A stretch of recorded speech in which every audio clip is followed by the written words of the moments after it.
ನಮಸ್ತೆ ಕರ್ನಾಟಕ, ಹೇಗಿದ್ದೀರಿ? ನಾನು ನಿಮ್ಮ Madhunandan Rao, founder and director of IA Vijnani. ಇವತ್ತು ನಿಮ್ಮ ಮುಂದೆ ಮಾಸ್ಟರಿಂಗ್ ಆಫ್ ಮೈನ್ಸ್ ಮಾವ್ ಸೀರೀಸಿನ ಒಂದು ವಿಶೇಷ ಎಪಿಸೋಡಿನ ಜೊತೆಗೆ GS3 ಟಾಪಿಕನ್ನು ತೊಗೊಂಡು ಬಂದಿದ್ದೀನಿ. ಈ GS3 ಟಾಪಿಕ್ ಏನಪ್ಪ ಇದೆ ಅಂತಂದರೆ economics, agriculture, infrastructure and energy, environment, science and tech and security as well as disaster management. ಈ ಇಷ್ಟು ಟಾಪಿಕ್ ಮೇಲೆ 20 ಕ್ವಶನ್ ನಿಮಗೆ ನಿಮ್ಮ GS3ಯ ಮೇನ್ಸಲ್ಲಿ ಬರ್ತದೆ.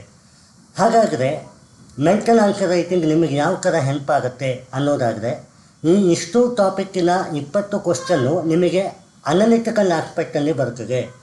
ಯಾವುದೇ ಕ್ವಶನ್ನನ್ನು ಟಾಪಿಕ್ಕನ್ನು ಅನಾಲಿಸಿಸ್ ಮಾಡುವಾಗ ನಿಮ್ಮ ಬ್ರೈನ್ ಮತ್ತು ನಿಮ್ಮ ಪೇಪರ್ ಕೋಆರ್ಡಿನೇಷನ್ ಮ್ಯಾಚ್ ಆಗಬೇಕು. ಈ ನಿಟ್ಟಿನಲ್ಲಿ mastering of mains Mau series ನಿಮಗೆ ಟಾಪಿಕ್ ಅಥವಾ ಇನ್ಫಾರ್ಮೇಷನ್ ಕೋಆರ್ಡಿನೇಷನ್ ಅಲ್ಲದೆ ನಿಮ್ಮ ಇನ್ಫಾರ್ಮೇಷನ್ನಿಗೆ ಆ ಒಂದು ಫಾಸ್ಟ್ ಆಫ್ ಟೈಮ್ ಬೀಯಿಂಗ್ ಏನಿದೆ ಅದು ಮ್ಯಾಚ್ ಆಗುತ್ತೆ. ಈಗಾಗಲೇ ನಿಮಗೆ ಹೇಳಿದಂತೆ ಕ್ವಾಂಟಮ್ ಮೆಕ್ಯಾನಿಕ್ಸಲ್ಲಿ energy and time in a physical process the product of energy in a time bound ಅಂತ ಹೇಳ್ತಾರೆ. ಅಂದರೆ ನಿಮ್ಮ ಆನ್ಸರ್ ಇನ್ಫಾರ್ಮೇಷನ್ ಆ ಒಂದು ಎನರ್ಜಿ ಮತ್ತು ಟೈಮಿನ ಜೊತೆ ಮ್ಯಾಚ್ ಆದರೆ ಮಾತ್ರ ನೀವು GS3ಯ ಎಲ್ಲ 20 ಕ್ವಶನ್ಗಳನ್ನು ಮಾಡಲಿಕ್ಕೆ ಸಾಧ್ಯ ಆಗುತ್ತೆ. ಈ ನಿಟ್ಟಿನಲ್ಲಿ ಈ ಮೆಂಟಲ್ ಆನ್ಸರ್ ರೈಟಿಂಗ್ ಐಎ ವಿಜ್ಞಾನಿ ವತಿಯಿಂದ ಒಂದು ವಿಶೇಷ ಶೀರ್ಷಿಕೆ ಆಗಿರುತ್ತದೆ. ಇವತ್ತು ನಿಮ್ಮ ಮುಂದೆ ಒಂದು ಹೊಸ ಟಾಪಿಕ್ನೊಂದಿಗೆ GS3ಯನ್ನು ಒಂದು ಆರಂಭ ಮಾಡ್ತಾ ಇದ್ದೇವೆ ಮತ್ತು ಇದು ಮಾವ್ ಸೀರೀಸಿನ 4ನೇ ಎಪಿಸೋಡ್ ಆಗಿರುತ್ತದೆ. ನಿಮ್ಮ ಹೊಸ ಶೀರ್ಷಿಕೆ ವಾಟರ್ ಕನ್ಸರ್ವೇಷನ್. ಇಲ್ಲಿ ನೀವು ಕ್ವಶನ್ ನೋಡ್ಬೋದು. Water availability and pollution are major challenges in India. In the contest suggest step for integrated water resource management. ಇದು ಕ್ವಶನ್ 2023 UPSC GS3 ಮೇನ್ಸಲ್ಲಿ ಬಂದಿದೆ. ಈಗ ಈ ಕ್ವಶನನ್ನು ಅಬ್ಸರ್ವ್ ಮಾಡಬೇಕು. ಯಾವುದೇ ಒಂದು ಟಾಪಿಕ್ಕನ್ನು ಅನಾಲಿಸಿಸ್ ಮಾಡುವಾಗ ಆ ಟಾಪಿಕ್ ಯಾವ ಟಾಪಿಕ್ಕಿಗೆ ಬಂದಿದೆ. First of all water conservation ಅನ್ನೋದು ಎನ್ವಿರಾನ್ಮೆಂಟಲ್ ಟಾಪಿಕ್. ಈಗ ನೀವು ಪರಿಮಿತಿ ನೋಡಿ, economics, agriculture, infrastructural, engineering and energy, environmental, science and tech, security, disaster management. ಇದರಲ್ಲಿ ನಿಮಗೆ ಎನ್ವಿರಾನ್ಮೆಂಟ್ ಟಾಪಿಕ್ಕಿಗೆ ಬಂದಿದೆ. ಈ ಎನ್ವಿರಾನ್ಮೆಂಟ್ ಟಾಪಿಕ್ ಅನ್ನೋದು 11 ಸಬ್ ಟಾಪಿಕನ್ನು ಒಳಗೊಂಡಿದೆ. ಅದರಲ್ಲಿ ವಾಟರ್ ಕನ್ಸರ್ವೇಷನ್ ಕೂಡ ಒಂದು. ಫಸ್ಟ್ ಆಫ್ ಆಲ್ ನಿಮಗೆ ಟಾಪಿಕ್ ಅನಾಲಿಸಿಸ್ ಆಯಿತು. ಈಗ ಆ ಕ್ವಶನ್ ಎಷ್ಟು ಬಗೆಯ ಕ್ವಶನ್ ಆಗಿದೆ, ಸಬ್ ಡಿವಿಷನ್ ಆಫ್ ದ ಕ್ವಶನನ್ನು ಅಂಡರ್ಸ್ಟ್ಯಾಂಡಿಂಗ್ ಮಾಡ್ಕೋಬೇಕು. Water availability and pollution are major challenges in India. ಅಂದರೆ ಈಗ ಆಲ್ರೆಡಿ ಚಾಲೆಂಜ್ ಇದೆ ಅಂತ ಅದು ಒಪ್ಪಿಕೊಂಡಿದೆ. In the context of suggest the step for integrated water resource management ಅಂತ ಹೇಳ್ತಾರೆ. ಅಂದರೆ first of all water resource ಅಥವಾ ವಾಟರ್ ಕನ್ಸರ್ವೇಷನ್ ಇನ್ ಇಂಡಿಯನ್ ಪ್ರಾಸ್ಪಾರಿಟಿಯಲ್ಲಿ ನಾವು ಇಂಟ್ರಡಕ್ಷನನ್ನು ಹೇಳಬೇಕು ಮತ್ತು ಅದರ ಚಾಲೆಂಜಸ್ ಯಾಕೆ ಹೀಗಾಗಿದೆ. ಒಂದು ಅವೈಲಬಿಲಿಟಿಯ ಪ್ರಾಬ್ಲಮ್ ಆಗಿರ್ಬೋದು ಅಥವಾ ಪೊಲ್ಯೂಷನ್ನಿನ ಪ್ರಾಬ್ಲಮ್ ಆಗಿರ್ಬೋದು. ಇದನ್ನು ನಾವು ರೆಕ್ಟಿಫೈ ಮಾಡಬೇಕು. ಇನ್ನೊಂದು ಇಂಟಿಗ್ರೇಟೆಡ್ ವಾಟರ್ ರಿಸೋರ್ಸ್ ಮ್ಯಾನೇಜ್ಮೆಂಟ್ ಅಂದರೆ ಅದನ್ನು ಬೋತ್ ಫಾರ್ ಅವೈಲಬಿಲಿಟಿ ಇರಬೇಕು, ನಾನ್ ಪೊಲ್ಯೂಟೆಡ್ ಇರಬೇಕು, ಅದಕ್ಕೇನು ಮೆಜರ್ಸ್ ತೊಗೊಳ್ಬೋದು ಅನ್ನೋದು ಈ ಕ್ವಶನ್ನಿನ ತಾತ್ಪರ್ಯ. ಇದು 3 ಸಬ್ ಡಿವಿಷನ್ ಒಂದು ಕ್ವಶನ್ ಆಗಿ ಅಳವಡಿಕೆ ಆಗಿದೆ. ಕ್ವಶನ್ ಆಸ್ಕ್ಡ್ ಇನ್ 2023 ರೀಸೆಂಟ್ ಅಂದರೆ ಒಂದು 2 years back one of the most toughest exam ಅಂತ ಏನು ಹೇಳ್ತಾರೆ ಅದರಲ್ಲಿ ಬಂದಿದೆ GS3ಯಲ್ಲಿ. Let us go to an introduction how to write a water conservation topic in order to make sure an introduction beauty. ಈಗ water conservation ಅನ್ನೋದು environmental ಸೆಕ್ಷನಲ್ಲಿ ಬಂದಿದೆ. ಈ ಒಂದು ಟಾಪಿಕ್ 15 ಮಾರ್ಕರ್ ಕ್ವಶನ್ ಆಗಿದ್ದು ಅದು 250 ವರ್ಡ್ಸಲ್ಲಿ ನೀವು ರೆಸ್ಪಾಂಡ್ ಮಾಡಬೇಕು. 250 ವರ್ಡ್ಸ್ ಅಂದರೆ 3 ಪೇಜಲ್ಲಿ ನೀವು ರೆಸ್ಪಾಂಡ್ ಮಾಡಬೇಕು. ಅದೇ ನೀವು 10 ಮಾರ್ಕರ್ ಕ್ವಶನ್ ಅಂದರೆ 150 ವರ್ಡ್ಸ್ ಅಂದರೆ ನೀವು ಕೇವಲ 2 ಪೇಜಲ್ಲಿ ನೀವು ರೆಸ್ಪಾಂಡ್ ಮಾಡಬೇಕಾಗಿರುತ್ತದೆ. ನಿಮ್ಮ ಇಂಟ್ರಡಕ್ಷನ್ ಬಂದು ಒಂದು ಫ್ಯಾಕ್ಟ್ ಬೇಗ ಆಗಿರ್ಬೋದು ಅಥವಾ ರಿಪೋರ್ಟ್ ಬೇಗ ಆಗಿರ್ಬೋದು, ಇಲ್ಲ ಕಾನ್ಸ್ಟಿಟ್ಯೂಷನಲ್ ಹೈರಾರ್ಕಿ ಆಗಿರ್ಬೋದು, ಇಲ್ಲ ಇಂಡೆಕ್ಸ್ ರಿಪೋರ್ಟ್ ಆಗಿರ್ಬೋದು. ಈಗ ಯಾವುದ್ರಲ್ಲಿ ಬೇಕಾದರೂ ಸ್ಟಾರ್ಟ್ ಮಾಡ್ಬೋದು. ಇಂಡಿಯನ್ ಪ್ರಾಸ್ಪಾರಿಟಿ ಆಗಿರಬೇಕು. India accounts 18% of the world population and only 4% of world water resource ಅಂತ ಹೇಳ್ತಾರೆ. ನಮ್ಮ ಇಂಡಿಯಾ 18% ಆಫ್ ದ ವರ್ಲ್ಡ್ ಪಾಪ್ಯುಲೇಷನಿಗೆ ಆದರೆ ಆ ವರ್ಲ್ಡ್ ಪಾಪ್ಯುಲೇಷನ್ ಏನು 18%ಗೆ 4% ವಾಟರ್ ಮಾತ್ರ ಕೊಡಲಿಕ್ಕೆ ಆಗ್ತಾ ಇದೆ. ಇದು it is the beauty of the report of government ಆಗಿರೋದ್ರಿಂದ ಇಂಡಿಯನ್ ಪ್ರಾಸ್ಪಾರಿಟಿಗೆ ಈ ಒಂದು ಏನು ಸ್ಟ್ಯಾಟಿಸ್ಟಿಕಲ್ ರಿಪೋರ್ಟು ಇದು ನೀವು ಆರಾಮ್ಸೆ ಬರಿಬೋದು.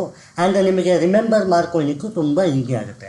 India rank 128 out of 122 country water quality index report by water air 2022 ಅನ್ನೋದು ಏನು ತುಂಬ ದೂರದ ಇಯರ್ ಅಲ್ಲ.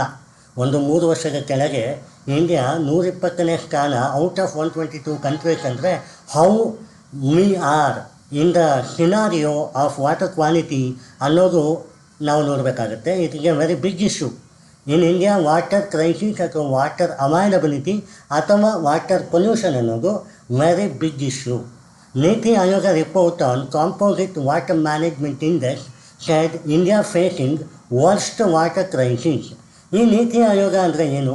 ಪ್ಲಾನಿಂಗ್ ಕಮಿಷನ್ ಅಂತ ಹೇಳ್ತಾರೆ. ಪಂಚವಾರ್ಷಿಕ ಯೋಜನೆ ಅಂತ ಏನು ತರ್ತಾ ಇದ್ರಲ್ಲ, ಅದು ಪ್ಲಾನಿಂಗ್ ಕಮಿಷನ್ ಆಗಿತ್ತು.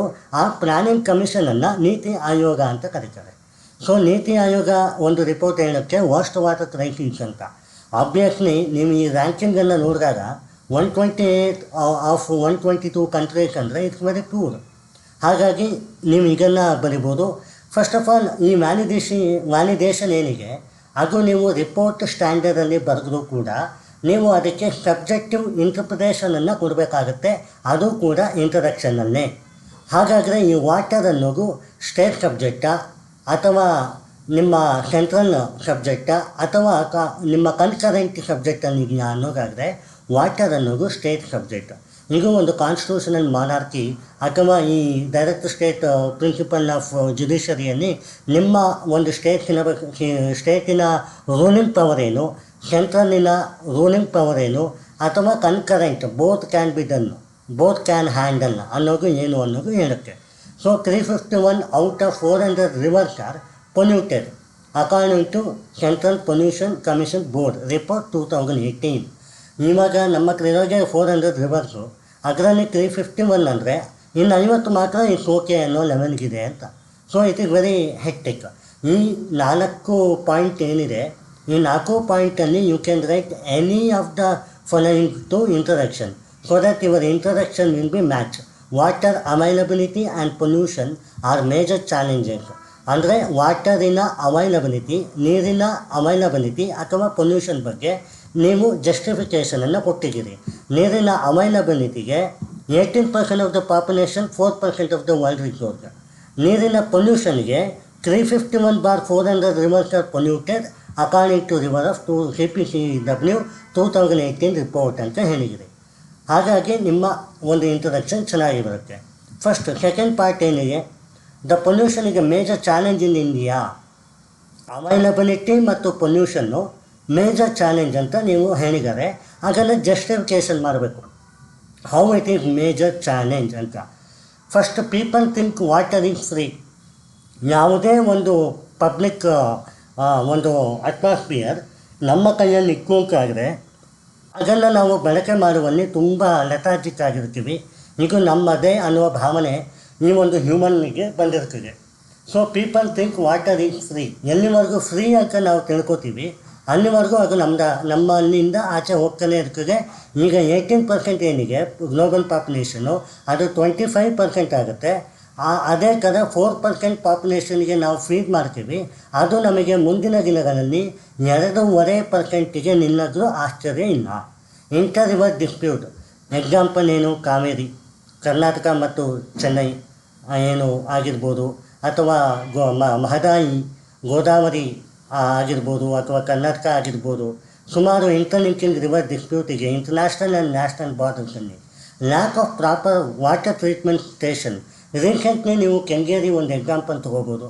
ಕೆಂಗೇರಿಯ ಒಂದು ವಾಟರ್ ಟ್ರೀಟ್ಮೆಂಟ್ ಪ್ಲ್ಯಾಂಟ್ ಒಂದು ಲೂಪೋನಿಂದ ಅದಕ್ಕೆ ಚಾರ್ಜ್ ಆಗಿತ್ತು, ಪೆನಾಲ್ಟಿ ಆಗಿತ್ತು ಅಂತ ಪೇಪರಲ್ಲಿ ಬಂದಿತ್ತು. So lack of proper water treatment stations. ಏನು ನಾವು ಪೊಲ್ಯೂಟೆಡ್ ನೀರನ್ನು ಮತ್ತು ರೀಸೈಕಲ್ಗೆ ಹೋಗುತ್ತೆ, ಅದರ ಒಂದು ಕ್ಲೋರಿನ್ ಅಂಶ ಆಗಿರ್ಬೋದು, ನೈಟ್ರೋಜನ್ ಅಂಶ ಆಗಿರ್ಬೋದು, ಪೊಟ್ಯಾಷಿಯಮ್ ಅಂಶ ಆಗಿರ್ಬೋದು, ಎಲ್ಲವನ್ನು ಕೂಡ ತೂಕ ಮಾಡಿ ವಾಪಸ್ ನೀರಿಗೆ ಬಿಡುವಲ್ಲಿ ರೀಸೈಕಲ್ ಆಗಬೇಕು. ಆ ಒಂದು ಮೆಕ್ಯಾನಿಸಮ್ ಅಷ್ಟು ಹಂತಗಳಿಲ್ಲ. Increasing level of urbanisation, growing of economy, growing of human tendency, growing of intendant to respond ಅಂತ ಹೇಳ್ತಾರೆ. Increasing level of urbanisation, decreasing level of water conservation, decreasing level of consumption ಆಗುವಲ್ಲಿ ಡೌಟೇ ಇಲ್ಲ. ಹಾಗೆ industries are become money matrix than ecocentric. People are lethargic in terms of business and government are not having a stagnated effect of rule of stand. ಹಾಗಾಗಿ industries are become money metric ಆಗಿದೆ. Poor data management, ಎಷ್ಟು ಜಿಲ್ಲೆ ಆ quality water ಮ್ಯಾನೇಜ್ಮೆಂಟನ್ನು ಒಂದು data management ಅಥವಾ ಏನೋ ಒಂದು index report ಕೊಡ್ತಾ ಇದೆ. ಒಂದು ಜಿಲ್ಲೆಗೆ ಒಂದು ರ್ಯಾಂಕಿಂಗ್ ಮಾಡಬೇಕು, ಆ ಒಂದು ಕ್ವಾಲಿಟಿ ಆಫ್ ರಿಸೋರ್ಸ್ ಏನಿದೆ ವಾಟರ್ ಅನ್ನೋದು, ಅದನ್ನು ಪ್ಯೂರಿಫಿಕೇಷನ್ ಮಾಡುವಲ್ಲಿ ಈ ಜಿಲ್ಲೆ ಇಷ್ಟು ಮುಂದುವರೆದಿದೆ ಅನ್ನೋದು ಒಂದು ರಿಪೋರ್ಟ್ ಇರಬೇಕು. ಅಥವಾ ಅವೈಲಬಿಲಿಟಿ ಆಫ್ ದ ರಿಸೋರ್ಸಸ್ ಆಗಿರ್ಬೋದು, ಆ ಅವೈಲಬಿಲಿಟಿ ಆಫ್ ದ ರಿಸೋರ್ಸಸ್ ನಮ್ಮಲ್ಲಿ ಇಷ್ಟು ಪ್ರಮಾಣ ಇದೆ, ಈಗ ಇಷ್ಟು ಮಳೆ ಬರ್ಬೋದಾದಂಥ ಚಾನ್ಸಸ್ ಇದೆ, ಸೊ ನಾವು ಎಷ್ಟು ರಿಲೀಸ್ ಮಾಡ್ಬೋದು ವಾಟರನ್ನು ಯೂಸೇಜಿಗೆ, ಎಷ್ಟು ನಾವು ಸೇವ್ ಮಾಡ್ಕೋಬೇಕು ಅನ್ನೋ ಒಂದು ಡಾಟಾ ಮ್ಯಾನೇಜ್ಮೆಂಟ್ ಇರೋದಿಲ್ಲ. Low proper disposal of channel, pipeline channel ಆಗಿರ್ಬೋದು, ಸೀವರ್ ಚಾನಲ್ ಆಗಿರ್ಬೋದು, ಎಷ್ಟೋ ಕಡೆ ಒಂದೇ ಕಡೆ ಹೋಗುತ್ತೆ, even beyond the limitation of government tendency. So these are the challenges. Second ಪಾರ್ಟನ್ನು ನೀವು ಅಡ್ರೆಸ್ ಮಾಡಿದ್ರಿ, how availability and pollution are challenge ಅನ್ನೋದನ್ನು ನೀವು ಅಡ್ರೆಸ್ ಮಾಡಿದ್ರಿ. In the context of suggest the step for integrated water resource management, ಇಲ್ಲಿ availability of the pollution, availability of the water and pollution of the ವಾಟರ್ಗೆ ನೀವು integrated water resource ಮ್ಯಾನೇಜ್ಮೆಂಟ್ನ ಮಾಡಬೇಕು. This is the point. ಹೀಗೆ ಮಾಡೋಕ್ಕೆ ಹೌದು ಅಂತಾದರೆ first of all water resource ಅನ್ನೋದು, ಈ ಪೊಲ್ಯೂಷನ್ ಅನ್ನೋದು major challenge.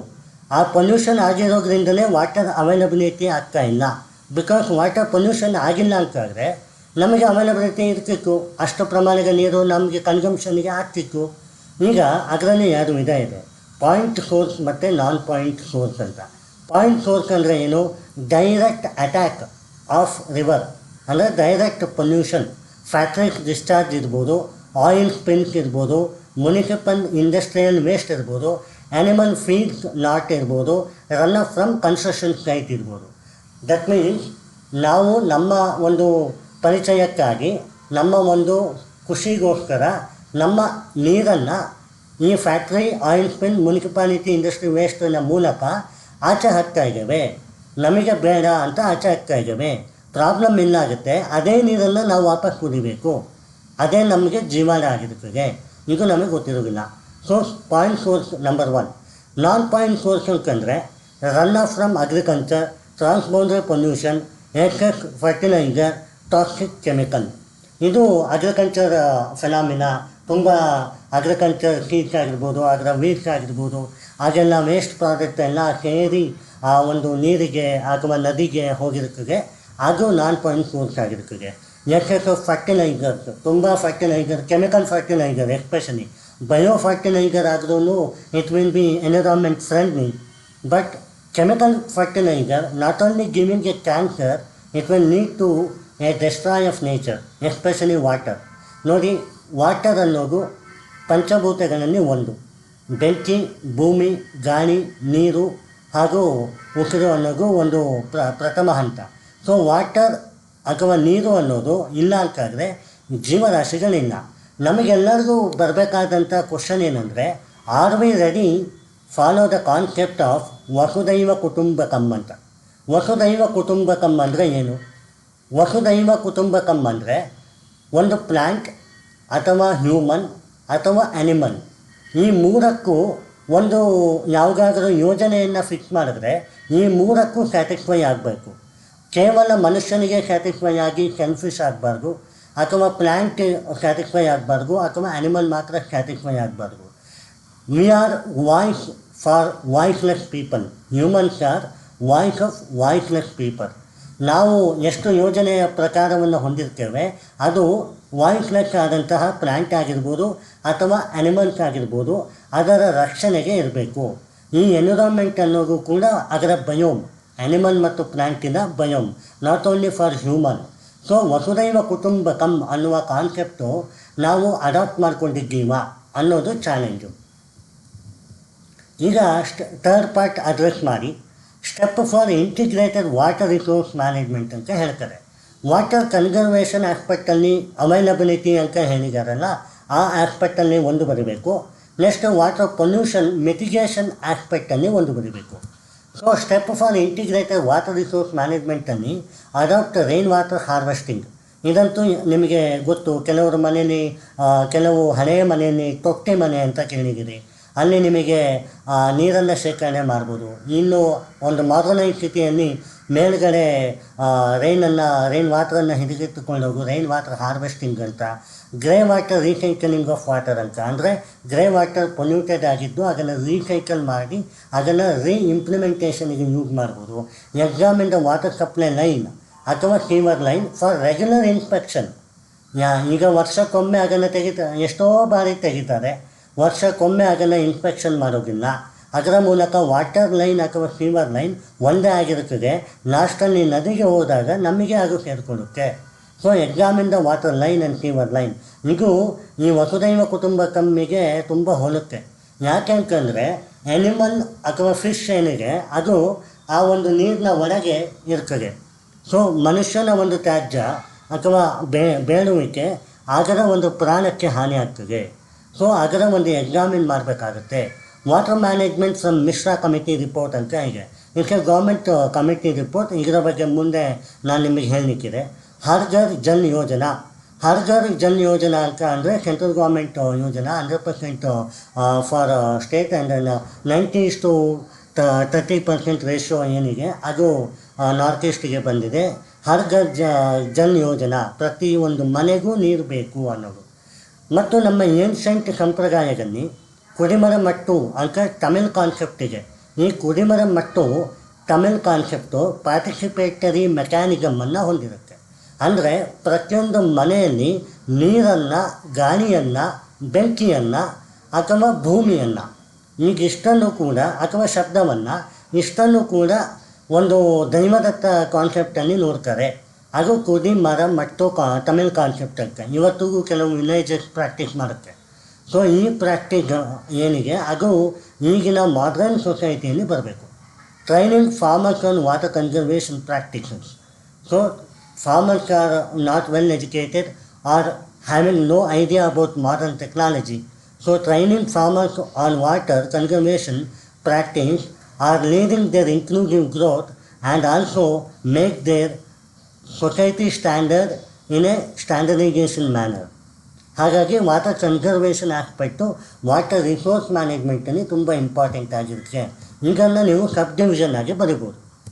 Next step for integrated water resource management. ಇದರಲ್ಲಿ ನೀವು ಪೊಲ್ಯೂಷನ್ ಆಸ್ಪೆಕ್ಟ್ ಬಗ್ಗೆ ಮಾತಾಡ್ತೀರಿ. ಪೊಲ್ಯೂಷನ್ ಯಾಕಾಗಿದೆ ಅನ್ನೋದು ಗೊತ್ತಿದೆ. ಪೊಲ್ಯೂಷನ್ ಮಿಟಿಗೇಷನ್ ಆಸ್ಪೆಕ್ಟಲ್ಲಿ ಫ್ರೀಕ್ವೆಂಟ್ ಟೆಸ್ಟ್ ಹಾಗೂ JNU ಎನ್ವಿರಾನ್ಮೆಂಟಲ್ ಸೈನ್ಸ್ ಅಡ್ವೈಸ್ ಮಾಡಿದೆ. ಅದು ನಿಮಗೆ ಕ್ಲೋರಿನ್ ಟೆಸ್ಟ್ ಆಗಿರ್ಬೋದು ಅಥವಾ ನಿಮ್ಮ ನ್ಯಾಪ್ಥಲಿನ್ ಟೆಸ್ಟ್ ಆಗಿರ್ಬೋದು. ಎನ್ವಿರಾನ್ಮೆಂಟು ಸಿವಿಲ್ ಇಂಜಿನಿಯರಿಂಗ್ ಎನ್ವಿರಾನ್ಮೆಂಟಲ್ನಲ್ಲಿ ಆ ಒಂದು ಟೆಸ್ಟಿಗೆಲ್ಲ ಸೀರೀಸೇ ಇದೆ. BOD, COD ಆಗಿರ್ಬೋದು ಅಥವಾ ನ್ಯಾಪ್ಥಲಿನ್ ಟೆಸ್ಟ್ ಆಗಿರ್ಬೋದು, ಕ್ಲೋರಿನ್ ಟೆಸ್ಟ್ ಆಗಿರ್ಬೋದು, ಎಷ್ಟು ಪ್ರಮಾಣದ ಸ್ಟ್ಯಾಂಡರ್ಡ್ ಇದೆ ಅನ್ನೋದು. And it should be BIS standard, ಅಂದರೆ ಬ್ಯೂರೋ ಆಫ್ ಇಂಡಿಯನ್ ಸ್ಟ್ಯಾಂಡರ್ಡ್ಸ್, ಅದರಲ್ಲಿ ಇರಲೇಬೇಕು. Should go with organic farming. ಈಗ ಫಸ್ಟ್ ಆರ್ಗ್ಯಾನಿಕ್ ಫಾರ್ಮಿಂಗ್ ಸ್ಟೇಟ್ ಯಾವುದು ಅಂತ ಕೇಳಿದರೆ ಸಿಕ್ಕಿಮ್ ಅಂತ ಹೇಳ್ಬೋದು. It got A Nobel of international award ಕೂಡ. ಅದರ ಮುಂದೆ ಅಸ್ಸಾಂ ಕೂಡ ಅದನ್ನೇ ಫಾಲೋ ಮಾಡ್ತಾ ಇದೆ. ಈಗ ನಿಧಾನಕ್ಕೆ ಆರ್ಗ್ಯಾನಿಕ್ ಫಾರ್ಮಿಂಗ್ ಅನ್ನೋದು, ಝೀರೋ ಬಜೆಟ್ ನ್ಯಾಚುರಲ್ ಫಾರ್ಮಿಂಗ್ ಅನ್ನೋದು ಬರ್ತಾ ಇದೆ. ಸೊ ಆದಷ್ಟು ಕೆಮಿಕಲ್ ರಹಿತ, ಪ್ಲಾಸ್ಟಿಕ್ ರಹಿತವಾದಂತಹ ಒಂದು ಆರ್ಗ್ಯಾನಿಕ್ ಫಾರ್ಮಿಂಗ್ ಬರಬೇಕು. Shah committee report on effect of natural supply of natural and farm land nutrition. ಒಂದು ಅಗ್ರಿಕಲ್ಚರ್ ಕಾನ್ಸೆಪ್ಟಲ್ಲಿ ದಲ್ವಾಯ್ ಕಮಿಟಿ ರಿಪೋರ್ಟ್ ಅಂತ ಇದೆ, ಇನ್ನೊಂದು ಶಾ ಕಮಿಟಿ ರಿಪೋರ್ಟ್ ಅಂತ ಇದೆ. Both are Indian government report, Indian Shah panel report ಅಂತ ಹೇಳ್ತಾರೆ. ಇದರಲ್ಲಿ ಪ್ಲ್ಯಾಂಟಿಗೆ ದೊರೆಯುವಂತಹ ನ್ಯೂಟ್ರಿಯೆಂಟ್ಸು ನ್ಯಾಚುರಲ್ ಸಪ್ಲೈ ಅಂತಂದರೆ ಆರ್ಗ್ಯಾನಿಕ್ ಫಾರ್ಮಿಂಗಿಂದ ಬಂದರೆ it needs to not only growth of farm, it will be help for human kind and environment and biome ಅಂತ ಹೇಳ್ತಾರೆ. ಸೊ ಈ ರಿಪೋರ್ಟ್ಗಳನ್ನು ಪ್ರಾಪರ್ ಇಂಪ್ಲಿಮೆಂಟೇಷನ್ ಮಾಡಬೇಕು. Treatment plan should be upgraded. Very next rule ಏನಂದರೆ 4R2C formula ಅಂತ. ಅಂದರೆ rethink, reduce, reuse, recycle, compost, close. ಯಾವುದೇ pollution ಆಗಿರ್ಬೋದು, ಅದು ರೀಥಿಂಕ್ ಮಾಡಬೇಕು, ರೆಡ್ಯೂಸ್ ಮಾಡಬೇಕು ಪೊಲ್ಯೂಷನನ್ನು, ರೀಯೂಸ್ ಮಾಡಬೇಕು ಆ ಒಂದು ಪ್ರಾಡಕ್ಟ್ ಅಥವಾ ಮೆಟೀರಿಯಲ್ ಅಥವಾ ಏನೋ ಒಂದು ಯೂಸೇಜನ್ನು, ರೀಸೈಕಲ್ ಮಾಡಬೇಕು, ಕಂಪೋಸ್ಟ್ ಮಾಡಬೇಕು, ಅದನ್ನು ಕ್ಲೋಸ್ ಮಾಡಬೇಕು. ಎಲ್ಲಿ ಪೊಲ್ಯೂಷನಿಗೆ ಅಲ್ಲಿ ಪ್ರಥಮ ಹಂತಗಳಿಗೆ ಮಾಡಿದ್ರೆ ಎಕ್ಸ್ಟೆಂಡೆಡ್ ಪ್ರೊಡ್ಯೂಸರ್ ರೆಸ್ಪಾನ್ಸಿಬಿಲಿಟಿ ಆಗುತ್ತೆ.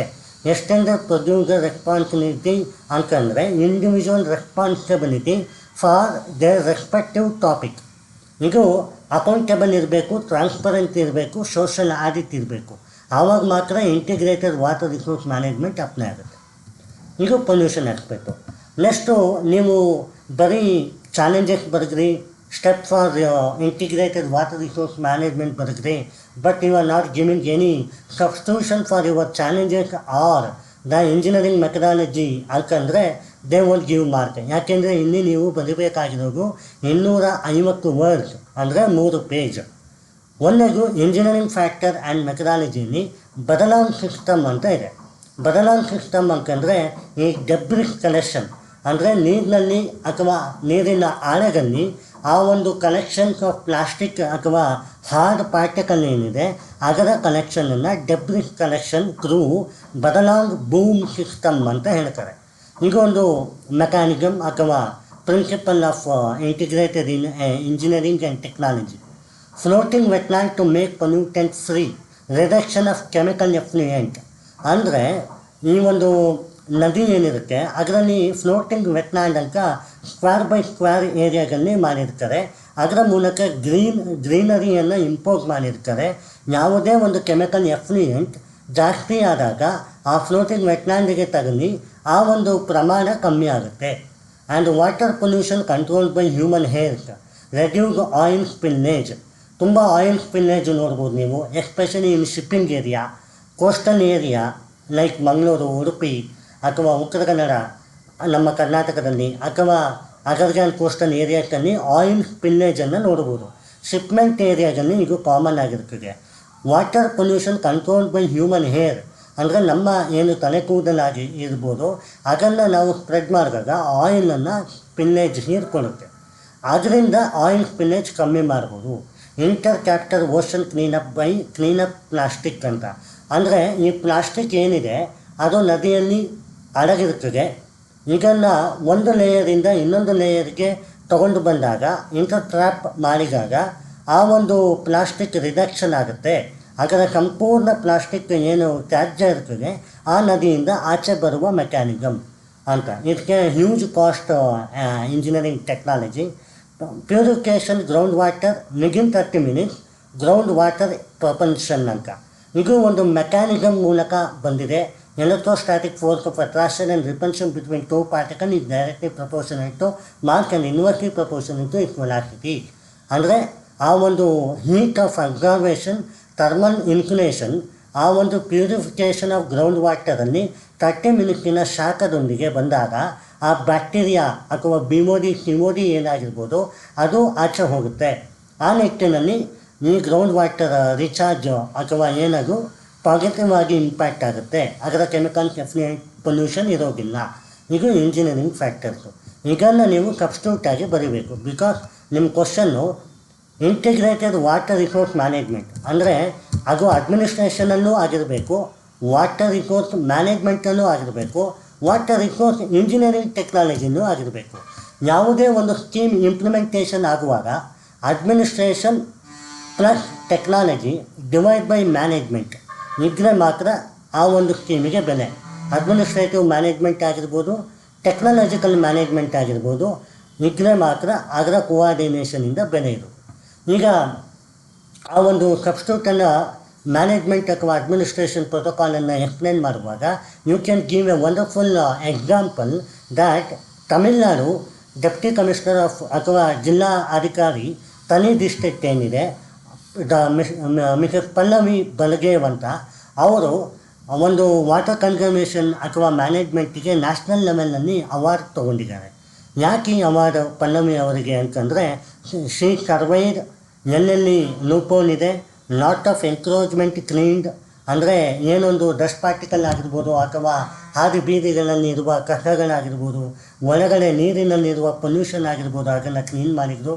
ಸೆಂಟ್ ಅಲೋಕೇಶನ್, ತುಂಬ ತ್ಯಾಜ್ಯ ಈ ಒಂದು ಡಿ ಅಥವಾ ಏನು ಆಯಿಲ್ ಸ್ಪಿನ್ಸ್ ಇರ್ತದೆ, ಇದರಿಂದ ತ್ಯಾಜ್ಯ ಇರ್ತದೆ, ಅದನ್ನು ರೀಸೈಕಲ್ ಅಥವಾ ರೀಯೂಸ್ ಆಫ್ ವಾಟರ್ಗೆ ತೊಗೊಂಡ್ಬಂದರು. ಗ್ರೀನ್ ಕವರ್ ವೇರ್ ಇನ್ಕ್ರೀಸ್ಡ್, ಅಂದರೆ ತುಂಬ ಪ್ಲಾಂಟೇಷನನ್ನು ಹಾಕಿದರು. ಟೋಟಲಿ ಆ ಒಂದು ವಾಟರ್ ರಿಸೋರ್ಸನ್ನು ಪ್ರೊಟೆಕ್ಟ್ ಮಾಡಿದರು ಅನ್ನುವ ಕಾರಣಕ್ಕೆ water conservation and management award ಅಂತ ಬಂದಿದೆ. ಇದು ಬೆಸ್ಟ್ ಒಂದು ಅವಾರ್ಡ್ ಆಗಿದ್ದು, best point for mains answer writing. Any of the water management, water conservation, water pollution, water delivery, ಯಾವುದೇ ಕ್ವಶನಿಗೆ ಇದೊಂದು suitable. Mrs Pallavi Balgave, DC of ತನಿ ಡಿಸ್ಟ್ರಿಕ್ಟ್. ನೆಕ್ಸ್ಟು ಕೇಸ್ ಸ್ಟಡಿ, ನಮ್ಮ ಬೆಂಗಳೂರಿನ ಕೇಸ್ ಸ್ಟಡಿ ತೊಗೊಳ್ಬೋದು. ಕರ್ನಾಟಕದ್ದು ಭೂಮಿ ಅಂತ ಒಂದು NGO ಇದೆ. ಆ NGO ರಿವರ್ ಮತ್ತು ಲೇಕನ್ನು ಪ್ರೊಟೆಕ್ಟ್ ಮಾಡಬೇಕು. ಅದು ಎಸ್ಪೆಷಲಿ ವಿಭೂತಿಪುರ ಲೇಕನ್ನು ತೊಗೊಂಡಿದ್ದಾರೆ. 250 ವಾಲಂಟಿಯರ್ಸ್ ಇದ್ದರು. ಅವರು ಆ ಲೇಕನ್ನು ಕ್ಲೀನ್ ಮಾಡಿದ್ರು. ಡೋರ್ ಟು ಡೋರ್ ಕ್ಯಾಂಪೇನ್ ಮಾಡಿದ್ರು. ವಾಯ್ಸ್ಲೆಸ್ ಪೀಪಲ್ಗೆ ಹೇಳಿದರು, ಅವೇರ್ನೆಸ್ ಮಾಡಿದ್ರು. Get rid of 7,000 kg of garbage. ಆ ನೀರಿನ ಒಳಗೆ ಮತ್ತು ಸುತ್ತಮುತ್ತ ವಿಭೂತಿಪುರದ ಲೇಕ್ ಏನಿದೆ ಅದನ್ನು ಕ್ಲೀನ್ ಮಾಡುವಲ್ಲಿ ಯಶಸ್ವಿಯಾಗಿದ್ದಾರೆ. ಸೊ ಈ ಬೆಂಗಳೂರಿನ ಕೇಸ್ ಸ್ಟಡಿಯನ್ನು ನೀವು ಯಾವುದೇ ವಾಟರ್ ಕನ್ಸರ್ವೇಷನಲ್ಲಿ ಬರೀಬೋದು. Water as a sustainable goal, ನಿಮಗೆಲ್ಲರಿಗೂ ಗೊತ್ತು, ಇಂಟರ್ನ್ಯಾಷನಲ್ ಸೆಕ್ಟರಲ್ಲಿ ಯಾವುದೇ ಒಂದು ಪ್ರಿನ್ಸಿಪಲ್ 17 ಸಸ್ಟೈನಬಲ್ ಗೋಲನ್ನು ಹೊಂದಿದೆ. ಈ 17 ಸಸ್ಟೈನಬಲ್ ಗೋಲಿಗೆ 169 ಟಾರ್ಗೆಟ್ಸ್ ಇದೆ. 169 ಟಾರ್ಗೆಟು ಈ ಒಂದು ಎನ್ಶೋರಿಂಗ್ ಆಫ್ ಗುಡ್ ಲೈಫ್ ಅಥವಾ ಗುಡ್ ಬೆಟರನ್ನು ಹೊಂದಿದೆ. ಎ ಬೆಟರ್ ವರ್ಲ್ಡನ್ನು ಕೊಡುತ್ತೆ. ಹಾಗಾದರೆ ಈ ವಾಟರ್ ಅನ್ನೋದು target of sustainable development goal ನಂಬರಿನ ಎಷ್ಟನೇ ವಿಧ? Ensure availability and sustainable management of water and sanitation for all ಅನ್ನೋದು sustainable goal number 6. Goal number 14 life below the water, ಅಂದರೆ ನದಿಯ ಕೆಳಗಿನ ಒಂದು ಫಿಶರೀಸ್ ಲ್ಯಾಂಡ್ ಆಗಿರ್ಬೋದು, ಬಯೋಮ್ ಆಗಿರ್ಬೋದು, ಅದು ಪ್ರೊಟೆಕ್ಷನ್. ಹಾಗಾಗಿ ನೀವು ನಿಮ್ಮ ವಾಟರ್ ಕನ್ಸರ್ವೇಷನ್ ಆ ಟಾಪಿಕಲ್ಲಿ ಸಸ್ಟೈನಬಲ್ ಗೋಲ್ ನಂಬರ್ 6 ಮತ್ತು ಸಸ್ಟೈನಬಲ್ ಗೋಲ್ ನಂಬರ್ 17 ಬರಿಬೋದು. It is a target of set of 169 target of 17 SDG agenda ಅಂತ ಬರಿಬೋದು. Next need of separate policy. Even though despite of the honourable supreme court judgement on Kaveri ಅಥವಾ ಏನೋ ಒಂದು Mahadayi issue, cleaning of pollution, NGT national green protocol ಬಂದಿದೆ. ಆದಾಗ್ಯೂ ಕೂಡ need separate policy because we are in a 4th industrialisation era. ಈ ಒಂದು 4th industrialisation era principle of policy gives A better level playing ground ಅಂತ ಹೇಳ್ತಾರೆ. ಇದು OECD organisation of economic cooperation development ಅಂತ. ಇದು ವರ್ಕ್ ಮಾಡೋಕ್ಕೆ ವಾಟರ್ ಕನ್ಸರ್ವೇಷನ್ ಮೇಲೆ ಯಾವ ಥರ ಮಾಡೋಕ್ಕೆ ಎಫೆಕ್ಟಿವ್ನೆಸ್ ಇರಬೇಕು, ಎಫಿಷಿಯನ್ಸಿ ಇರಬೇಕು, ಟ್ರಸ್ಟ್ ಎಂಗೇಜ್ಮೆಂಟ್ ಇರಬೇಕು. ಟ್ರಸ್ಟ್ ಎಂಗೇಜ್ಮೆಂಟ್ ಮ್ಯಾನೇಜ್ಮೆಂಟ್ ಆಗಿ, ಎಫೆಕ್ಟಿವ್ನೆಸ್ ಅನ್ನೋದು ನಿಮ್ಮ ಅಡ್ಮಿನಿಸ್ಟ್ರೇಷನ್ ಆಗಿ, ಎಫಿಷಿಯನ್ಸಿ ಅನ್ನೋದು ಟೆಕ್ನಾಲಜಿಕಲ್ ಆಗಿ. ಸೊ ಯಾವುದೇ ಒಂದು principle of hierarchy administration, technology, ಮ್ಯಾನೇಜ್ಮೆಂಟನ್ನು ಹೊಂದಿರಬೇಕು.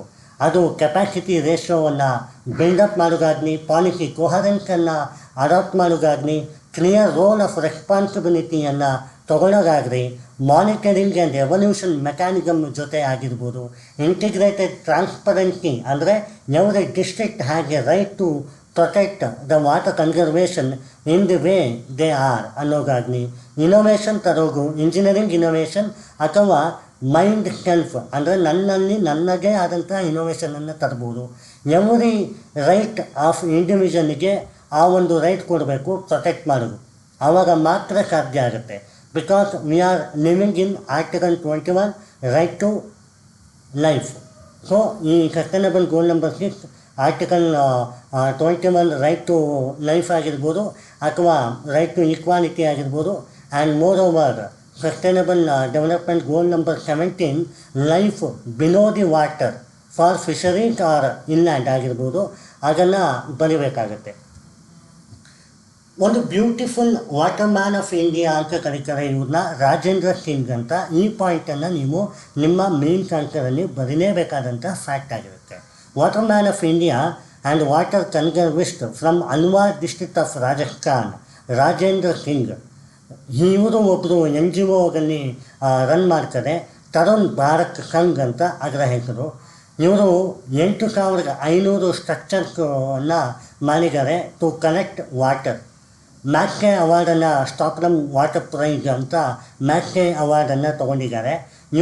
ಇವರ ಸ್ಲೋಗನ್ ಏನಿಗೆ, ತರುಣ್ ಭಾರತ್ ಸಂಘ್ ರಾಜೇಂದ್ರ ಸಿಂಗ್ ಅವರದ್ದು, water is my life, my happiness, my teacher. ಅಂದರೆ without water he cannot do anything, water should protect, water is a life, water is a god ಅನ್ನೋ ಥರ. So ಈ beautiful ಒಂದು ಕೇಸ್ ಸ್ಟಡಿಯನ್ನು ನೀವು ಅಡಾಪ್ಟ್ ಮಾಡ್ಬೋದು ನಿಮ್ಮ ಮೇನ್ ಆನ್ಸರಲ್ಲಿ. ನಿಮ್ಮ ಮಿಶ್ರಾ ಕಮಿಟಿ ರಿಪೋರ್ಟ್ ನಾನು ಈಗ ಆಲ್ರೆಡಿ ನಿಮಗೆ ಹೇಳಿದೆ. ಈ ಮಿಶ್ರಾ ಹೀಗೆನ IAS ಆಫೀಸರ್, ಮಿಶ್ರಾ ಕಮಿಟಿ ಈಗ ವಾಟರ್ ಮ್ಯಾನೇಜ್ಮೆಂಟ್. ವಾಟರ್ ಮ್ಯಾನೇಜ್ಮೆಂಟ್ ಅಂತಂದರೆ ಮಿಶ್ರಾ ಕಮಿಟಿ ರಿಪೋರ್ಟ್ ಬರೆಯದೇ ನೀವು ಹೋದರೆ ಅದಕ್ಕೆ ವ್ಯಾಲಿಡೇಷನ್ನೇ ಇಲ್ಲ. ಇವರು ಏನು ಹೇಳಿದ್ದಾರೆ, ಎಫಿಷಿಯೆಂಟ್ ಇರಿಗೇಷನ್ ಸಿಸ್ಟಮ್ನಲ್ಲಿ ಅಂದರೆ ಆರ್ಗ್ಯಾನಿಕ್ ಫಾರ್ಮಿಂಗ್ ಆಗಿರ್ಬೋದು, ಝೀರೋ ಬಜೆಟ್ ನ್ಯಾಚುರಲ್ ಫಾರ್ಮಿಂಗ್ ಆಗಿರ್ಬೋದು, ಬಯೋಮ್ ಕನ್ಸಿಡರೇಷನ್ ಆಗಿರ್ಬೋದು, ಇದರಲ್ಲಿ ನೀವು ಪ್ರಾಕ್ಟೀಸ್ ಮಾಡಬೇಕು. ರನ್ ಆಫ್ ಅಗ್ರಿಕಲ್ಚರನ್ನು ನೀವು ಬಿಡುಗೆ ಇರೋ ಥರ ಮಾಡಬೇಕು. Maintenance adequacy of fund and management. ಯಾವುದೇ ಒಂದು ಪ್ರಿನ್ಸಿಪಲ್ ಆಫ್ ಹೈರಾರ್ಕಿಯಲ್ಲಿ ಫಂಡ್ ಮೆಕ್ಯಾನಿಸಮ್ ಪೂರ್ ಆಗಿರುತ್ತದೆ. Be it it may be a central, state or local governance. Maintain adequacy of fund especially for which is alarming position, ಅದನ್ನು maintain ಮಾಡಬೇಕು ಅನ್ನೋದು Mishra committee report. Restructuring central water commission and central ground water commission. Central water commission ಅನ್ನೋದು ನದಿಗಳು ಅಥವಾ ಅದರ allied ಆ್ಯಕ್ಟಿವಿಟೀಸಿಗೆ ಸಂಬಂಧಪಟ್ಟದ್ದು. Central ground water commission ಅಂತಂದರೆ ಗ್ರೌಂಡ್ ವಾಟರ್ ರಿಚಾರ್ಜ್, ಭೂಮಿಯ ಕೆಳಗಿನ ನೀರು ತೊಗೊಳ್ತೇವಲ್ಲ ಅದರದು. Project enabling via ranking index ಅಂದರೆ ಅದನ್ನು ಪ್ರಾಜೆಕ್ಟನ್ನು ಗೇಜ್ ಮಾಡಬೇಕು. ಪ್ರತಿ ಡಿಸ್ಟ್ರಿಕ್ಟು ಅಲ್ಲಿನ ನೀರನ್ನು ಶೇಖರಣೆ ಮಾಡುವಲ್ಲಿ ಅಥವಾ ಕಾಪಾಡುವಲ್ಲಿ ತಮ್ಮದೇ ಆದಂತಹ ರ್ಯಾಂಕಿಂಗ್ ಸಿಸ್ಟಮನ್ನು ಹೊಂದಿರಬೇಕು.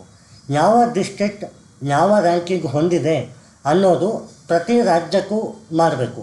ಆಗ ಮಾತ್ರ we the people, by the people, for the ಪೀಪಲ್ಗೆ ಬೆಲೆ ಬರ್ತದೆ. Gujarat, Madhya Pradesh modern participatory multi connectivity should participated. ಅಂದರೆ ಗುಜರಾತ್ ಅಥವಾ ಮಧ್ಯಪ್ರದೇಶ ಮಾಡರ್ನ್ ಪಾರ್ಟಿಸಿಪೇಟರಿ ಆಗಿದೆ. ತಮಿಳ್ನಾಡಿನ ಏನ್ಷಿಯಂಟ್ ಕುಡಮರಮಟ್ಟು ಅಂತ ಏನು ಹೇಳಿದ್ರೆ ಆ ಕಾನ್ಸೆಪ್ಟ್ ಇಡೀ ಇಂಡಿಯಾದಲ್ಲಿ ಬರಬೇಕು. One size does not fit for all, but one flagship scheme make many flawless breed of schemes ಅಂತ ಹೇಳ್ಬೋದು. So data of pollution and clean level should transparent and accountable. ಏನು ಮಿಶ್ರಾ ಕಮಿಟಿ ರಿಪೋರ್ಟ್ ಹೇಳುತ್ತೆ, transparent, social audit, ranking index, adequate money and central water commission regulations and central ground water commission regulation, ಇದನ್ನು ಮಾಡಿ ಅಂತ ಹೇಳ್ತಾರೆ. It is one of the beautiful power. ಇದನ್ನು ನೀವು government ಇನಿಷಿಯೇಷನಲ್ಲಿ ಬರೀಬೋದು. Government strategy ಏನೇನಾಗಿತ್ತು, ಒಂದು ಜನಶಕ್ತಿ mission ಆಗಿರ್ಬೋದು, ಅದರ ಮೂಲಕ 4 ಕೋಟಿ ನ್ಯೂ ಟ್ಯಾಪ್ ಕನೆಕ್ಷನನ್ನು ಹಾಕ್ತಾರೆ. ಹರ್ ಘರ್ ಜಲ್ ಅಂತ ಸೆಂಟ್ರಲ್ ಗೌರ್ಮೆಂಟ್ ಸ್ಕೀಮಿಗೆ 100 ಡಿಸ್ಟ್ರಿಕ್ಟ್ ಅಚೀವ್ ಮಾಡಿದೆ. Rural and remote area specific ಆಗಿ ಮಾಡ್ತಾ ಇದೆ. ಇದು 2019 ಲಾಂಚ್ ಆಗಿದ್ದು.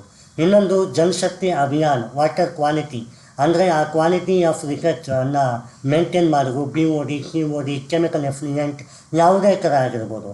ನ್ಯಾಷನಲ್ ಅಕ್ರೆಡಿಟೇಷನ್ ಬೋರ್ಡ್ ಲ್ಯಾಬೊರೇಟರೀಸ್, ಅದು ಸ್ಟೇಟ್ ವೈಸ್ ಅಥವಾ ಡಿಸ್ಟ್ರಿಕ್ಟ್ ಲೆವೆಲ್ ಅಥವಾ ಬ್ಲಾಕ್ ಲೆವೆಲಲ್ಲಿ ನೀವು ಸೆಟಪ್ ಮಾಡಬೇಕು.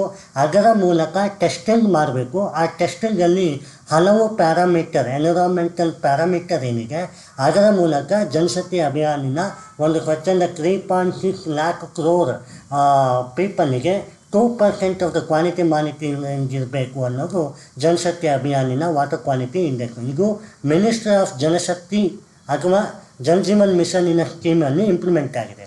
ಇಂಟರ್ನ್ಯಾಷನಲ್ ಸೆಕ್ಟರಲ್ಲಿ ಬರೋದಾದರೆ ಒನ್ ಓಷನ್ ಸಮಿಟ್ ಅಂತ ಹೇಳ್ತಾರೆ.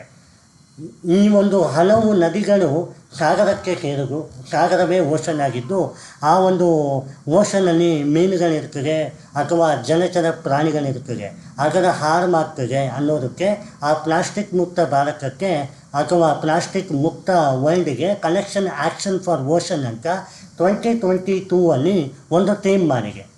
So collective level of ambitions of the international community on marine issue, coordination international scientific research, reduce plastic pollution in ocean ಅಂತ ಹೇಳ್ತಾರೆ.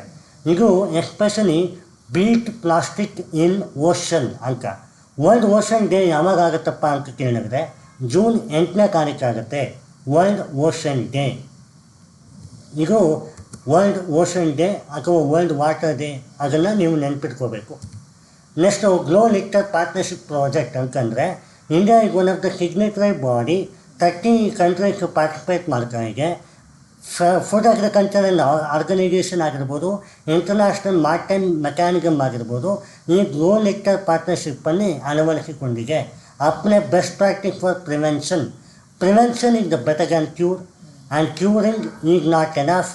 Maintaining A proper coordination between plant, animal and human is necessary action for immediate response for glow litter partnership project ಅಂತ ಈ ಒಂದು objective ಹೇಳ್ತಾ ಇದೆ. Especially ಪ್ರಾಜೆಕ್ಟನ್ನು ಈ ಪ್ಲಾಸ್ಟಿಕ್ಕನ್ನು beet ಮಾಡಲಿಕ್ಕೆ, ಯಾವುದೇ ಥರದ ಪೊಲ್ಯೂಟ್ ಆಗದೇ ಇರಲಿಕ್ಕೆ, especially in the zone of shipment. So GloLitter partnership ನಿಮಗೆ ಹೆಲ್ಪ್ ಆಗುತ್ತೆ. ಇವಾಗ ನೀವು ಕನ್ಕ್ಲೂಷನ್ ಬರೀಬೇಕು.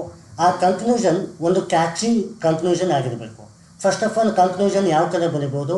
Water is a life, water is a right to life, article 21 ಇದು ನೆನಪಿರ್ಬೋದು ನಿಮಗೆ. ಮತ್ತು ನರ್ಮದಾ ಬಚಾವೋ ಆಂದೋಲನ ಏನಿದೆ, ಜುಡಿಷರಿ ರೋಲು, ಫ್ಲಾಗ್ಶಿಪ್ ಜಜ್ಮೆಂಟ್ ಬಂದಿದೆ ಅದರ ಮೇಲೆ, sustainability of the resource of Narmada. So Narmada pollution ಆಗಿರ್ಬೋದು, ನರ್ಮದಾ ರಿವರ್ ಅವೈಲಬಿಲಿಟಿಗೆ ಆಗೊಂದು coordination. Next article 51A, citizen must do the constitutional backing. ಏನದು article 51A? Directors principle of state policy ಪ್ರಕಾರ ನಮ್ಮ ರೈಟ್ಸ್ ಎನ್ವಿರಾನ್ಮೆಂಟ್ ಪ್ರೊಟೆಕ್ಷನ್. ಈ ಒಂದು ಎನ್ವಿರಾನ್ಮೆಂಟಲ್ ಪ್ರೊಟೆಕ್ಷನ್ ಏನಿದೆ ಅದು ವಾಟರ್ ರಿಸೋರ್ಸಿಗೂ ಅಳವಡಿಕೆ ಬಂದದ್ದು. ಗಾಳಿ, ಬೆಳಕು, ಶಬ್ದ, ಬೆಂಕಿ ಈ ಇಷ್ಟು ಅತ್ಯಮೂಲ್ಯವಾದದ್ದು. ಹಾಗಾಗಿ ನೆಕ್ಸ್ಟು ನೀವು ಇನ್ಸ್ಪೈರಿಂಗ್ ವರ್ಡ್ ಕೂಡ ಬರೀಬೋದು. Water is the driver of life, make water conservation a people movement ಅಂತ PM Modi, honourable PM Modi ಅವರು ಕೂಡ ಹೇಳಿದ್ದಾರೆ. ನಿಮ್ಮೆಲ್ಲರಿಗೂ ಗೊತ್ತು, jug is filled by drop. ಇದು ಒಂದು ಬುದ್ಧನ ಅದ್ಭುತವಾದಂಥ ಕೊಟೇಶನ್ ಆಗಿದೆ. ಇದರ ಮೂಲಕ ಯಾವುದೇ ಒಂದು ಸ್ಕೀಮನ್ನು ಇಂಪ್ಲಿಮೆಂಟ್ ಮಾಡಲಿಕ್ಕೆ ನಿಮ್ಮಲ್ಲಿ ಪ್ರಥಮ ಹಂತ, ಪ್ರೈಮರಿ, ಸೆಕೆಂಡರಿ, ಟರ್ಷರಿ ಅಂತ ಏನಿದೆ, ಆ ಪ್ರೈಮರಿ ಹಂತ ನಿಮ್ಮಿಂದಲೇ ಸ್ಟಾರ್ಟ್ ಆಗಬೇಕು. ಬಿಕಾಸ್ ನಮ್ಮಲ್ಲಿ ನಮಗಾಗಿಯೇ ಅಂತ ಬಂದರೆ ಆ ಒಂದು ಸ್ಕೀಮ್ ಬೇಗ ಇಂಪ್ಲಿಮೆಂಟ್ ಆಗೋದಲ್ಲದೆ ನಮ್ಮ ವಸುದೈವ ಕುಟುಂಬಕಂ ಅಂದರೆ ಹ್ಯೂಮನ್ ಲೈಫ್ ಅಥವಾ ಆ್ಯನಿಮಲ್ ಲೈಫ್ ಅಥವಾ ಪ್ಲ್ಯಾಂಟೇಷನ್ ಲೈಫಿಗೆ ಹೆಲ್ಪ್ ಆಗುತ್ತೆ.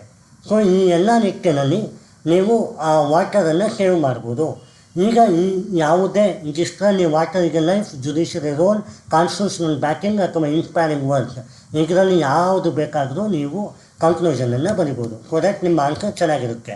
ಫಸ್ಟ್ ಆಫ್ ಆಲ್ ಈಗ ಮಾವು ಸೀರೀಸಿನ ಒಂದು ಸಾರಾಂಶ ಏನಂದರೆ, ನಿಮ್ಮ ಮಾವು ಸೀರೀಸ್ ಅಂತ ಬಂದಾಗ, ವಾಟರ್ ಕನ್ಸರ್ವೇಷನ್ ಅಂತ ಬಂದಾಗ, ಫಸ್ಟ್ ಆಫ್ ಆಲ್ ತನಿ ಡಿಸ್ಟ್ರಿಕ್ಟ್ ಕಮಿಷನರ್ ಅವರ ಅವಾರ್ಡ್ ನೆನಪಾಗಬೇಕು, ರಾಜೇಂದ್ರ ಸಿಂಗ್ ಅವರ ಸಾಧನೆ ನೆನಪಾಗಬೇಕು, ಮಿಶ್ರಾ ಕಮಿಟಿಯ ರಿಪೋರ್ಟ್ ನೆನಪಾಗಬೇಕು, ಆರ್ಟಿಕಲ್ 21 ರೈಟ್ ಟು ಲೈಫ್ ಅಥವಾ article 51A the director principle of state policy of maintaining the protection of environment ನೆನಪಾಗಬೇಕು, ಅಥವಾ ನರ್ಮದಾ ಬಚಾವೋ ಅನ್ನುವ ಜುಡಿಷರಿ ರೋಲ್ ಅಥವಾ judiciary verdict principle of sustainability ಗೊತ್ತಾಗಬೇಕು, ಸಸ್ಟೈನಬಲ್ ಡೆವಲಪ್ಮೆಂಟ್ 6 ಅಥವಾ ಸಸ್ಟೈನಬಲ್ ಡೆವಲಪ್ಮೆಂಟ್ 17 ನಂಬರ್ ಗೊತ್ತಿರಬೇಕು.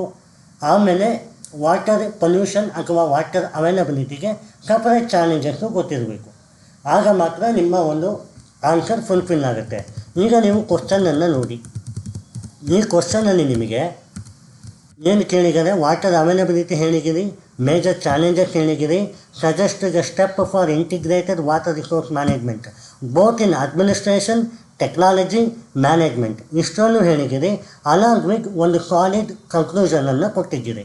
ಇದು ಒಂದು ತ್ರೀ ಒಂದು ಪೇಜಸ್ ಆಗಿದ್ದು 250 ಮಾರ್ಕ್ ನಿಮಗೆ ಆರಾಮಾಗಿ ಬರ್ತದೆ. ಈಗ ನಿಮಗೆ ಗೊತ್ತಿರ್ಬೋದು, ನಮ್ಮ ಜ್ಞಾನಿ ಒಂದು ಫ್ಲ್ಯಾಗ್ಶಿಪ್ ಇನಿಷಿಯೇಟಿವ್ ಮಾವು ಸೀರೀಸ್ನ ಜೊತೆಗೆ ನಿಮ್ಮ ಒಂದು ಮಾರ್ಗದರ್ಶನ ಅಥವಾ ಏನೊಂದು ಪ್ರಿಪರೇಷನ್ ಜರ್ನಿ ಇದೆ ಅದಕ್ಕೆ ನಿಮ್ಮ ಪೆನ್ ಮತ್ತು ಬ್ರೈನ್ ಮ್ಯಾಚ್ ಆಗಲಿಕ್ಕೆ ಈ mental answer writing series YouTube ಚಾನಲನ್ನು ಅಳವಡಿಕೆ ಮಾಡಿದೆ. ಇದು ನಿಮಗೆ coordination for prelims point of view ಮತ್ತು maintaining a notes for mains concept ಆಗಿ ಅಳವಡಿಕೆ ಆಗುತ್ತೆ. ಅನಾಲಿಟಿಕಲ್ ಅಪ್ರೋಚ್ ಅಥವಾ ಬ್ರೈನ್ ಸ್ಟ್ರೋಮಿಂಗಿಗೆ ಹೆಲ್ಪ್ ಆಗುತ್ತೆ. 1-to-1 ಮೆಂಟರ್ಶಿಪ್ ಕೂಡ ನಮ್ಮ ಜ್ಞಾನಿಯನಿಗೆ. ಹಾಗೂ ನಿಮಗೆ ಸಪರೇಟ್ ಟೆಸ್ಟ್ ಸೀರೀಸ್ಗಳನ್ನು ಕೊಡ್ತೇವೆ. 20 prelims series, 15 mains series. Daily current ಅಫೇರಿಗೆ ಜ್ಞಾನಿ ಜಂಕ್ಷನ್ ಅಂತ ಒಂದು ವಿಶೇಷ ಶೀರ್ಷಿಕೆಯಲ್ಲಿ ಡೈಲಿ ಕರೆಂಟ್ ಅಫೇರ್ನ ಕೊಡ್ತಾ ಇದ್ದೇವೆ. ಇದರ ಮೂಲಕ ನಿಮಗೆ ಒಂದು ಪ್ರೊಡಕ್ಟಿವ್ ಅಪ್ರೋಚ್ ಆಗಿರ್ತದೆ. ಜ್ಞಾನಿಗೆ ಬಂದ ತಕ್ಷಣ ನಿಮಗೆ ಪ್ರಿಲಿಮ್ಸ್, ಮೇನ್ಸ್ ಹಾಗೂ interview guidance within the limitation of ಟೈಮಲ್ಲಿ ಸಿಗುತ್ತೆ. 7:7:7 ಫಾರ್ಮುಲಾ ಅಂತ. 7 ಮಂತ್ ನೀವು ಕೋರ್ಸನ್ನು ಓದುತ್ತೀರಿ, 7 ಮಂತ್ ನೀವು ಟೆಸ್ಟನ್ನು ಬರೆಯುತ್ತೀರಿ, 7 ಮಂತ್ ನೀವು ಆ್ಯಕ್ಚುಯಲ್ ಎಕ್ಸಾಮಿನೇಷನನ್ನು ಬರೆಯುತ್ತೀರಿ. So all it just for 75,000. ನೀವು ಈ ಒಂದು ಕೆಳಗಿನ ನಂಬರ್ಸ್ಗೆ ನೀವು ಕಾಲ್ ಮಾಡ್ಬೋದು ಮತ್ತು ಇಮೇಲ್ ಅಡ್ರೆಸ್ಸಿಗೆ ಕಾಂಟ್ಯಾಕ್ಟ್ ಮಾಡ್ಬೋದು. ನಿಮ್ಮ ಜ್ಞಾನಿ ನಿಮ್ಮ ಮುಂದೆ ಯಾವತ್ತೂ ಇದೆ. ಜ್ಞಾನಿಯ ಯೂಟ್ಯೂಬ್ ಚಾನಲನ್ನು ಸಬ್ಸ್ಕ್ರೈಬ್ ಮಾಡಿ, ಜ್ಞಾನಿಯ ಲಿಂಕ್ಡ್ಇನ್ ಚಾನಲನ್ನು, ಇನ್ಸ್ಟಾಗ್ರಾಮ್ ಚಾನಲನ್ನು ಸಬ್ಸ್ಕ್ರೈಬ್ ಮಾಡಿ. ಇನ್ಸ್ಟಾಗ್ರಾಮಲ್ಲಿ ನಿಮಗೆ ಕರೆಂಟ್ ಅಫೇರ್ಸ್ ಶಾರ್ಟ್ಸ್ಗಳು ಬರುತ್ತೆ. ಯಾವುದೇ ಒಂದು ಮೇನ್ಸಿನ ವಿಚಾರದಲ್ಲಿ ಕಪಲಿಂಗ್ ಆಫ್ ಇನ್ಫಾರ್ಮೇಷನ್ ಅತ್ಯಗತ್ಯ. ಇದನ್ನು ಮಾಡಲಿಕ್ಕೆ ಇನ್ಸ್ಟಾಗ್ರಾಮ್ ಸೀರೀಸ್ನಲ್ಲಿ ನಿಮಗೆ ಹೆಲ್ಪ್ ಆಗುತ್ತೆ. ನಮ್ಮ ವೆಬ್ಸೈಟ್ www.iagnani.com. ಇದರಲ್ಲಿ ನಿಮಗೆ ಕಂಪ್ಲೀಟ್ ಮಾಡ್ಯೂಲ್ಸ್ ಅಥವಾ ಏನು ಮ್ಯಾಗಝೈನ್ ಜ್ಞಾನಿ ಜಂಕ್ಷನ್ ಇರ್ಬೋದು, ಟೆಸ್ಟ್ ಸೀರೀಸ್ಗಳಿರ್ಬೋದು ಅಥವಾ ಪ್ರಿಲಿಮಿನರಿ ನೋಟ್ಸ್ ಇರ್ಬೋದು, ಅದರ ಅವೈಲಬಿಲಿಟಿ ಇರ್ತದೆ. ನೀವು kindly go through the website, kindly subscribe the YouTube channel. ನಿಮ್ಮ ಪ್ರಿಪರೇಷನ್ ಅತ್ಯಂತ ಬೆಸ್ಟ್ ಪ್ರಿಪರೇಷನ್ ಆಗಿರಲಿ. ಜ್ಞಾನಿ ಜ್ಞಾನ ಮಾತ್ರ ಕೊಡೋದಲ್ಲದೆ ಆ ಜ್ಞಾನವನ್ನು ಪಡೆದುಕೊಳ್ಳೋದು ಹೇಗೆ ಅನ್ನೋದು ಕೂಡ ತಿಳಿಸ್ಕೊಡ್ತಾ ಇದೆ ಅಂತ ಹೇಳ್ತಾ, ನಿಮ್ಮ ಅದ್ಭುತವಾದಂತಹ ಸೀರೀಸ್ ಮೆಂಟಲ್ ಆನ್ಸರ್ ರೈಟಿಂಗಿನ 4ನೇ ಎಪಿಸೋಡನ್ನು ಮುಕ್ತಾಯ ಮಾಡ್ತಾ ಇದ್ದೇನೆ. Thank you.